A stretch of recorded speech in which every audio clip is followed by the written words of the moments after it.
Ora por el crecimiento espiritual de tu esposo.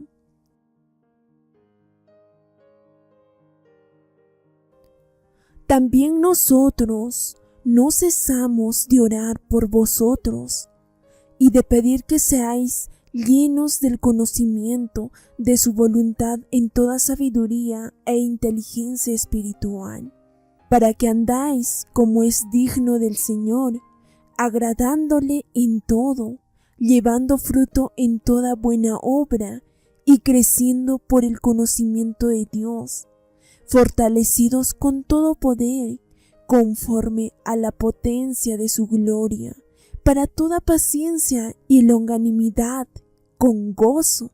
Colosenses 1, 9, 12. Todo matrimonio tiene su comienzo. Para Jim y para mí, fue en el campus de la Universidad de Oklahoma. Habían empezado las clases del otoño y en el camino a mi clase de ballet todos los lunes, miércoles y viernes me encontraba cara a cara con un joven guapo y simpático. Hasta el día de hoy me alegro tanto de haberme apuntado a esa clase de ballet para suplir mi necesidad de créditos en bellas artes. Aquel joven tan guapo y agradable se le conocía en el campus con el apodo de Jim George, el sonrisas, ya que sonreía, reía y saludaba a todos aquellos con los que se cruzaba, incluida yo.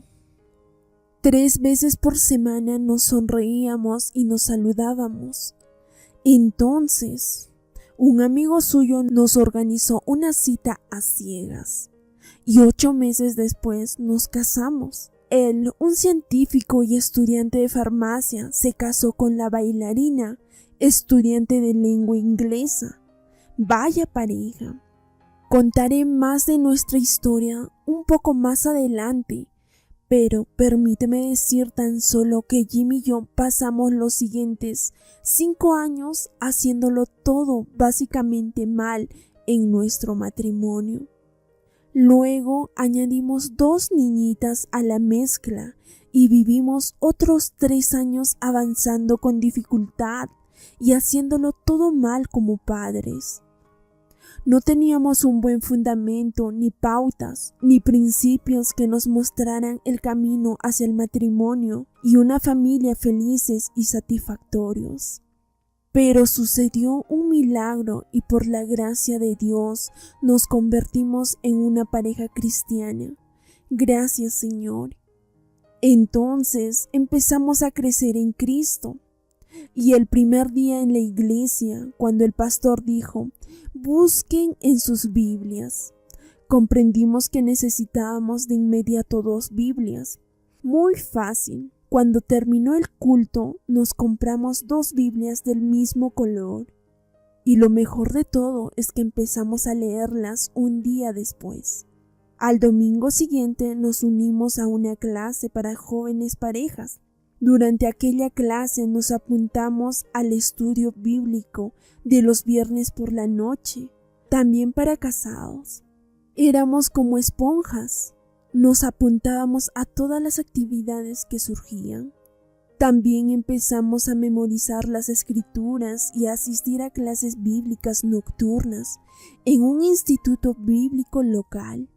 Después de tanto tiempo en el mundo, teníamos hambre, mucha hambre, de algo con sustancia, algo con sentido que nos diera respuestas a nuestras numerosas preguntas, como ¿cuál es el propósito de nuestras vidas? ¿Cómo podríamos tener un matrimonio significativo? ¿Dónde podríamos conseguir ayuda en la crianza de nuestras 2 pequeñas? Bueno, permíteme decirte rápidamente que no fue fácil al principio. Tras 8 años de matrimonio, 3 de estos como padres, estábamos muy perdidos y confundidos y desanimados. Durante casi una década, en nuestro hogar hubo poca o ninguna paz.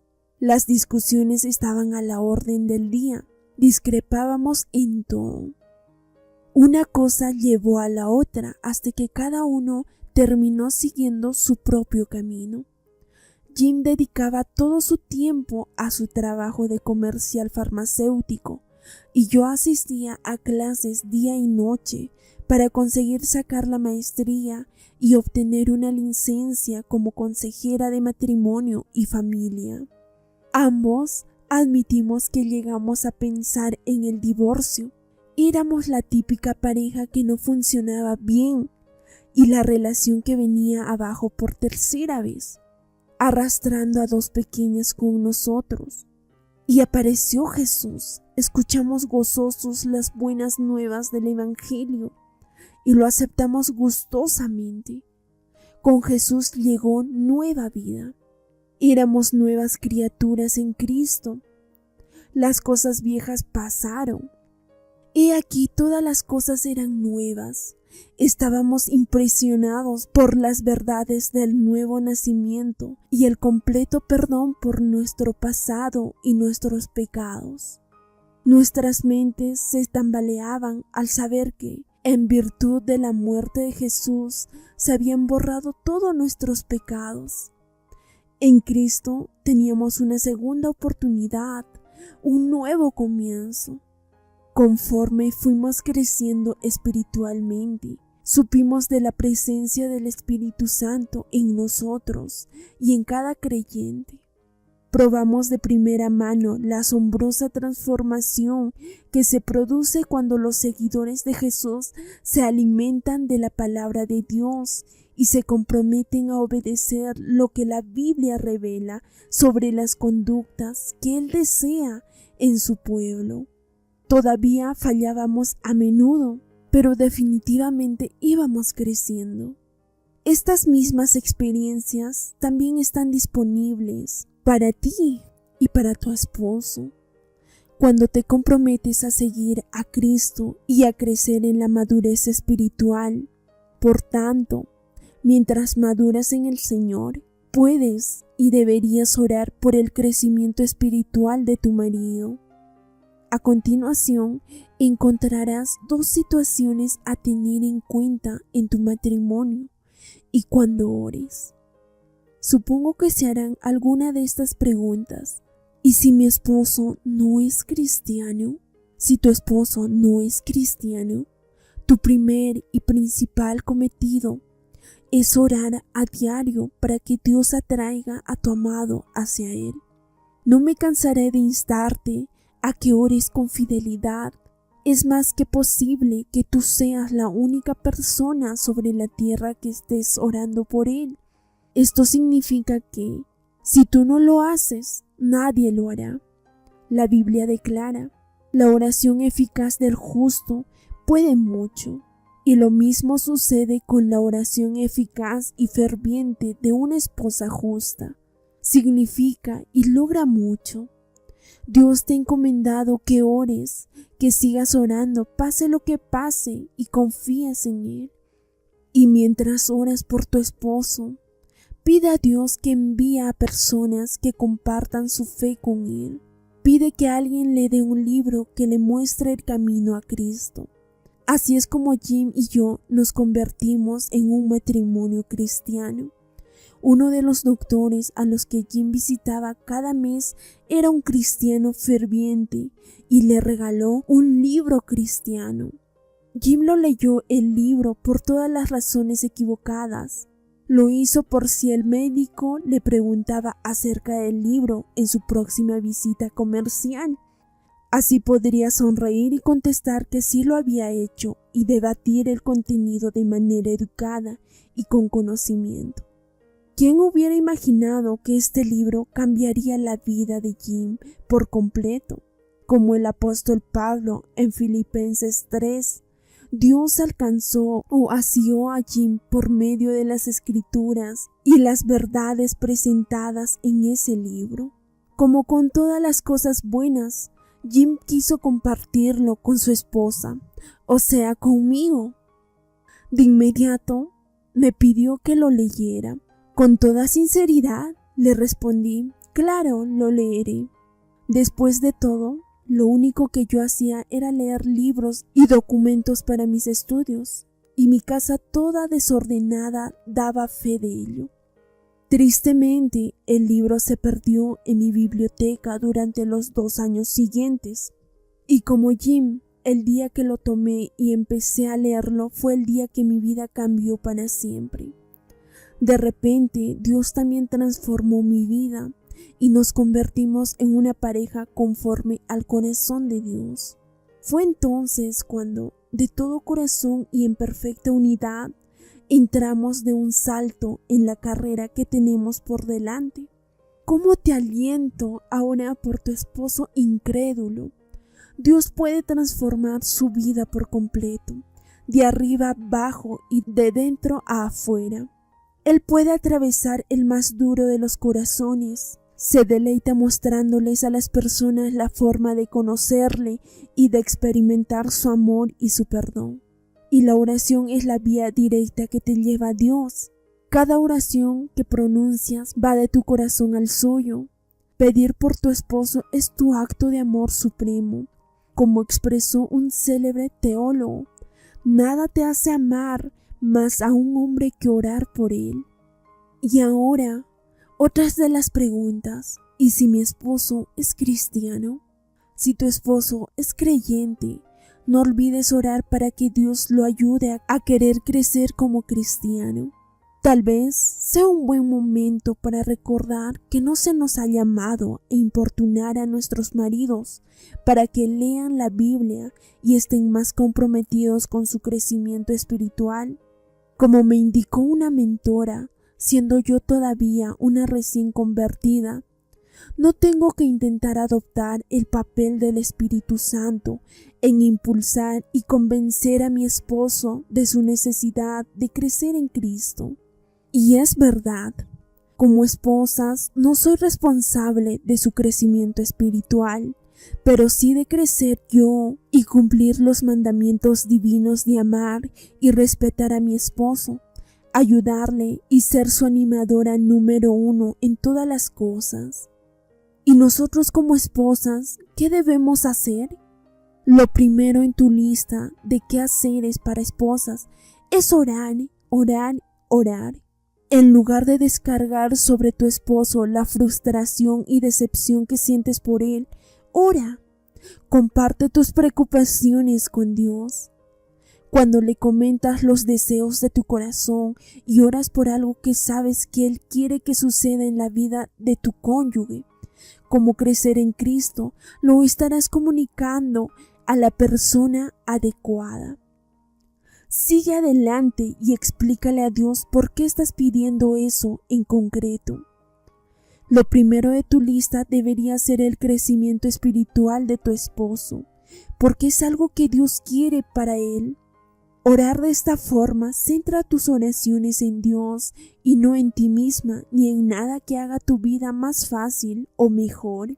También puedes pedirle a Dios que plante en el corazón de tu esposo el deseo de crecer en el conocimiento de Dios, porque ese crecimiento convertirá a tu esposo en un hombre piadoso y en un mejor líder espiritual para ti y para los hijos que tenga.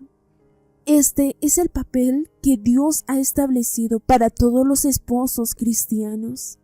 Orar por esto no es egoísta, no. Esta petición también se alinea con la voluntad de Dios de que los esposos sean líderes en su hogar. Aquí tienes otra forma de amar a tu esposo. Ora pidiendo un mentor espiritual que tome a tu esposo bajo su ala. Esta petición también es bíblica y agrada a Dios. Pablo tuvo a Timoteo, a quien criar y formar. Josué tuvo a Moisés, a quien observar y de quien aprender. Bernabé tomó a su sobrino Juan Marcos y le enseñó todo lo que sabía sobre el servicio a Dios. Esto, querida esposa, es lo que Dios quiere para tu esposo, que tengas un mentor y que un día Él lo sea para todos. Respecto a nuestras oraciones, Dios nos proporciona unas pautas para ayudarnos a comprobar nuestros motivos. Proceden de Santiago 4:2-3. Es así entonces que nosotros Debemos orar por nuestros esposos con fervor y sin cesar. Como Pablo, tus oraciones por el crecimiento espiritual de tu pareja deberían ser frecuentes y para siempre. Como escribió el apóstol, no cesamos de orar. Es un buen recordatorio para todas las esposas. Tu oración por tu esposo no es un hecho aislado. Cuando él tiene un problema, una necesidad o atraviesa una crisis, o estás preocupada por él, puedes elevar una oración rápida en cualquier momento y lugar, independientemente de lo que estés haciendo. 2. También tenemos que orar para que nuestros esposos crezcan en el conocimiento de la voluntad de Dios. El enfoque de tu oración es que tu esposo pueda ser lleno del conocimiento de su voluntad. La Biblia afirma que si pedimos alguna cosa conforme a su voluntad, Él nos oye. De modo que pedir que tu esposo conozca la voluntad de Dios y viva y actúe de acuerdo con ella es sumamente importante. 3. Orar para que nuestros esposos agraden a Dios. Como dije, es una oración maravillosa y hermosa que tu marido agrade a Dios. Él se complace cuando tu esposo obedece sus mandamientos, cuando cumple su voluntad. Estás orando para que tu cónyuge siga a Dios y le obedezca, al caminar de un modo digno, y esto dará como resultado el fruto del Espíritu en su vida: amor, gozo, paz, paciencia, benignidad, bondad, fe, mansedumbre y templanza. Tu esposo también agrada a Dios cuando crece en su conocimiento de Él. 4. Tenemos que orar para que nuestros esposos sean fortalecidos por Dios. Probablemente estés familiarizada con la poderosa declaración de Pablo: todo lo puedo en Cristo que me fortalece. De manera similar, el apóstol se centró en la fuerza del Señor en su oración de Colosenses 1:11, en la que pedía que los creyentes fueran fortalecidos con todo poder, conforme a la potencia de su gloria. Sigamos la senda de la oración de Pablo. En tu oración, querida esposa que oras, pídele a Cristo que capacite a tu esposo con su poder para que sea un hombre de Dios. Ora pidiendo que le dé a tu esposo su fuerza para que te ame a ti y a sus hijos, y que dirija la unidad familiar en medio de las presiones y las adversidades de la vida cotidiana. Y ora fervientemente para que él sea fortalecido con todo poder, conforme a la potencia de su gloria. Ruega a Dios que tu esposo sea fortalecido con su glorioso poder y su increíble fuerza, para que pueda soportar las dificultades con paciencia y gozo. Dios te bendiga en este maravilloso día, y no te olvides suscribirte a este canal, Una Mujer conforme al Corazón de Dios.